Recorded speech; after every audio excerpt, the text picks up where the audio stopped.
નમસ્કાર દર્શક મિત્રો, હું છું શ્યામલ મહેતા. આપ જોઈ રહ્યા છો બાજ નજર.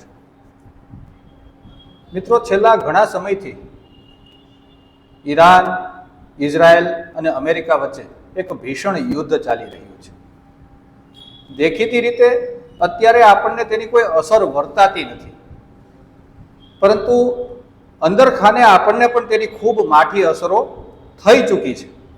થવાની છે એ અલગ વસ્તુ છે, પરંતુ ઘણી અસરો આપણને થઈ ચૂકી છે.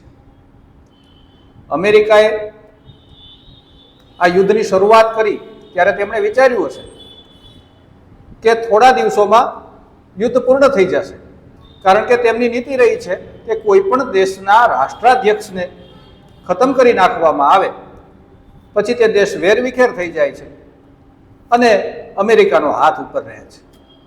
ઈરાકની અંદર સદ્દામ હુસેન, લિબિયાની અંદર મોહમ્મદ ગદ્દાફી, હોસ્ની મુબારક, વેનેઝુએલાના રાષ્ટ્રપતિ નિકોલસ માદુરો, આવા અનેક ઉદાહરણો આપણી સામે છે કે જેમના લીડરને ખતમ કરી દેવાથી તે દેશ વેરવિખેર થઈ જાય. પરંતુ ઈરાનની બાબતમાં આવું બન્યું નથી. ઈરાનના સુપ્રીમ લીડર આયાતોલ્લા અલી ખોમેનીને મારી દેવા છતાં હજુ પણ ઈરાન ટકી રહ્યું છે અને સતત યુદ્ધ કરી રહ્યું છે. હવે મૂળ વાત પર આવીએ તો આ યુદ્ધની વિશ્વમાં શું અસરો થઈ છે. હોર્મુઝની ખાડી, હોર્મુઝનો જે રસ્તો છે તે વિશ્વની જીવાદોરી છે. વિશ્વના વેપાર માટે તે ધોરી નસ સમાન છે. વિશ્વનો 30% જેટલો વેપાર તે માર્ગે થાય છે. આ યુદ્ધને કારણે ઈરાને તે હોર્મુઝ વાળો રસ્તો બંધ કરી દીધો છે. પરિણામે વિશ્વ વેપાર પર માઠી દશા બેસી ગઈ છે. વિશ્વનો કોઈ દેશ એવો નથી જે આની અસરમાંથી મુક્ત રહી શકે. એટલે પરિસ્થિતિ ખૂબ વણસી ગઈ છે. અમેરિકા એ આ જે આંધળુકિયું યુદ્ધ શરૂ કરી દીધું છે તેની અસરો ખૂબ લાંબા સમય સુધી વર્તાવાની છે. તો શું થશે અને શું થઈ રહ્યું છે? તો ભારત પર કેવી અસરો થઈ? દેખીતી રીતે આપણને કોઈ અસર વર્તાતી નથી. આપણું અર્થતંત્ર બરાબર ચાલી રહ્યું હોય તેવું આપણને લાગે છે, પરંતુ વાસ્તવમાં એવું નથી.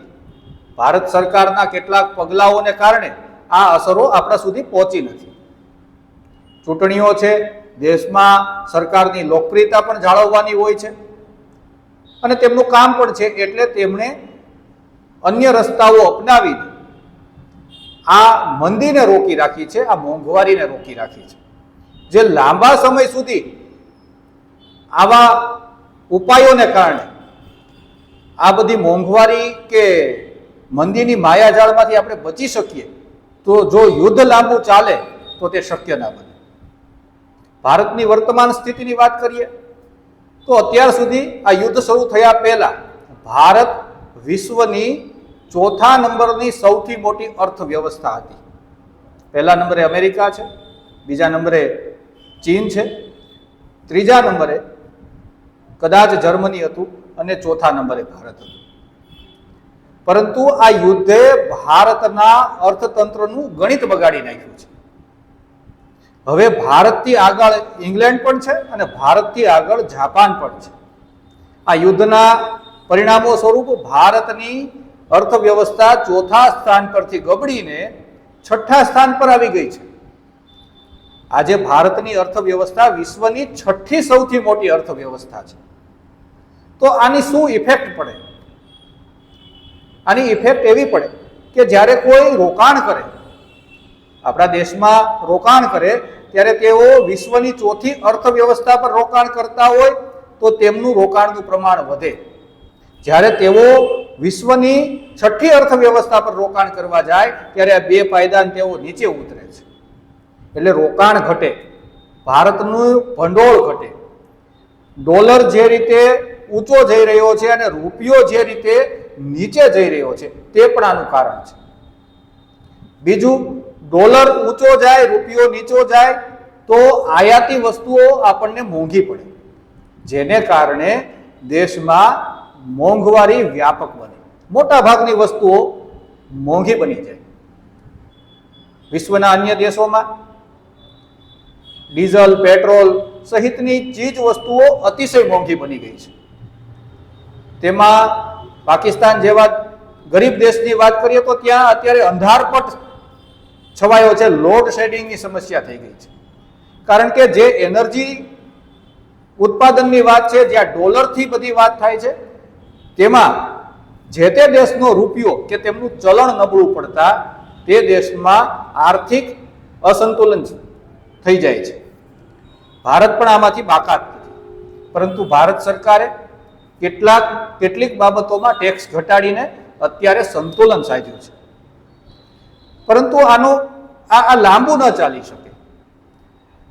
જેમ જેમ યુદ્ધ લાંબુ ખેંચાતું જાય, રૂપિયો નીચે આવતો જાય, ડોલર ઉપર જતો જાય, તે રીતે આપણા દેશની અંદર મોંઘવારી વધે છે. સરકારને આર્થિક સંતુલન સાધવું મુશ્કેલ બને. ચૂંટણીનો માહોલ ખતમ થાય પછી મોંઘવારી ક્રમશઃ વધતી જાય.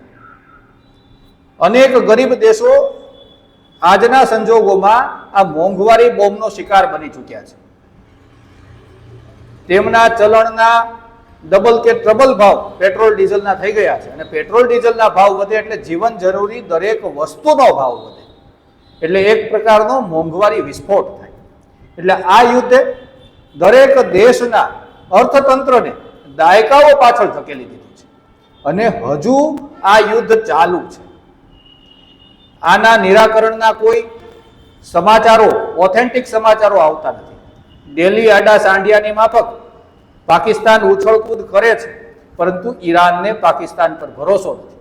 અમેરિકાના બગલ બચ્ચા તરીકે અત્યારે પાકિસ્તાન કામ કરી રહ્યું છે, પરંતુ તેની એટલી બધી ક્ષમતાઓ કે આ યુદ્ધને તેઓ સમાપ્ત કરાવી શકે તે અત્યારે જોતા લાગતું નથી. કારણ કે અમેરિકા કદાચ તેમની વાત માને, ઇઝરાયલ ક્યારેય પાકિસ્તાનની વાત માને તે વાત શક્ય નથી. અને જ્યાં સુધી એક પાર્ટી તરીકે ઇઝરાયલ ઈરાન પર, લેબેનોન પર, યમન પર હુમલાઓ બંધ ન કરે ત્યાં સુધી યુદ્ધ પૂરું ન થાય, અને યુદ્ધ પૂરું ન થાય ત્યાં સુધી હોર્મુઝની ખાડી ન ખુલે, અને આ ખાડીનો રસ્તો ન ખુલે ત્યાં સુધી વિશ્વ વ્યાપાર અવરોધાય, અને વિશ્વ વ્યાપાર અવરોધાય એટલે વિશ્વ ક્રમશઃ એક મહામંદી તરફ ધકેલાતું જાય.